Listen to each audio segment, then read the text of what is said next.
Two items on the menu for our alligators today. This, like I said, this is just a feeding demonstration. So don't worry about if you don't see some of the alligators not coming over to eat. They know this is one of many opportunities they have. Like I said, I've got two items on the menu. First being this small pellet. Now I know it doesn't look like much, but this is a diet designed specifically for alligators and crocodiles. It's made by a company called Missouri, who's a partner of Purina. So the same people that are making your dog and cat food are making our crocodile and alligator food. But they also make a bunch of other exotic animal diets. But it also has everything they need in it. We had crocodile biologists, vets, and our own staff here got together, figured out exactly what these animals need, and put it in this pellet. And as you can tell, they really enjoy it. It floats in the water, so it's really easy for them to get. And it makes it easy for us to feed these animals, so it's easy to toss out to the ones that we need to make sure get this good food. But I'm sure you're expecting something a little more than me just tossing out some pellets for this feeding. Oh. There we go. So I did bring some rats, because even though they're getting all the nutrients they need out of those pellets, it's nice to give them something like this, get those jaws working, get all the blood, the guts, the bones, and all the fun stuff that's in this. Сейчас каким-то кормом покормил, а сейчас начинают бросать крыс. Фу. Everybody in the water is pretty okay with their pellets for now, so we'll toss one out. There you go, Bluto.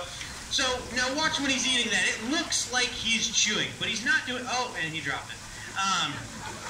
So remember that split second when you thought he was chewing. It looked like he was chewing, but what he's doing is he's repositioning the food into a better spot for him to help him swallow, because they need to use gravity to help him swallow. So you'll see them kind of chew their food, but it's them repositioning it, tilt their head back, and then it'll slide down. Now, if you're wondering about the history of our park, we've been around for over 125 years. Founded in 1893, we originally were across the street where Anastasia State Park currently is. But during the 1920s, due to some floods and other natural disasters, we moved to where we are now.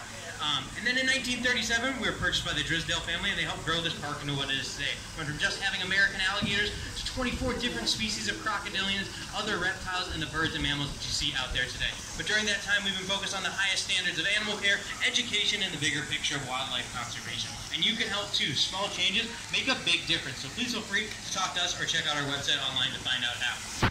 Now, alligators are what we call generalist carnivores, so they'll be eating anything, insects, reptiles, small birds, and mammals, and rodents too. Isn't that right, Walker?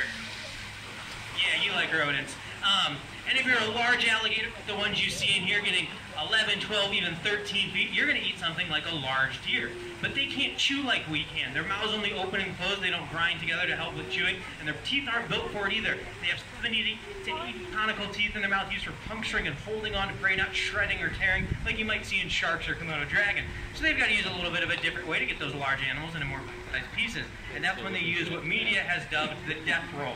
That's when they grab onto their food, do that nice 360 rotation, and that's not necessarily a way for them to kill their prey, but it's more a way for them to dismember it. So you can think of it as a very gruesome knife and Ферма аллигаторов. Hey, Skipper! Святой Августин, населенный пункт Сент-Огастине во Флориде. Good job, Skipper. Now, as you can tell, alligators 3 часа дня здесь показательное кормление крокодилов и аллигаторов. Вообще парк огромный, это тут только центральная точка при входе.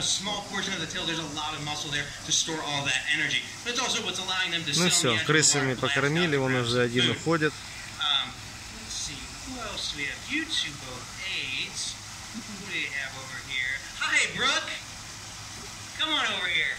Рты-то подкрывали пасти. Come on, Brooke. Oh, that big smile. Brooke, there we go. Good job, Brooke. Now, there's some pretty large alligators in here. Some getting 600, even 700 pounds. You probably expect them to be eating quite a lot of food. Spreading around, these animals will eat about 80 to 90 pounds of food a year. It's due to the fact that they're ectos, or cold-blooded animals. They rely on the outside environment to keep their bodies nice and warm. We use a lot of our energy to keep our bodies warm. So not having to do that, they don't need to eat nearly as much. Trying to put it in perspective for you. We were able to eat as little as they do. We only eat about a sandwich a week. So even our large alligators in here, like Walker, we'd probably be able to out eat pretty easily. Isn't that right, Walker? Good job. Now that was my last wrap, but if you have any other questions for me, I'm going to be hanging up here on the feeding platform for a couple more minutes. I'd be happy to answer those questions. Our next show is going to be at 4 o'clock back here at the lagoon.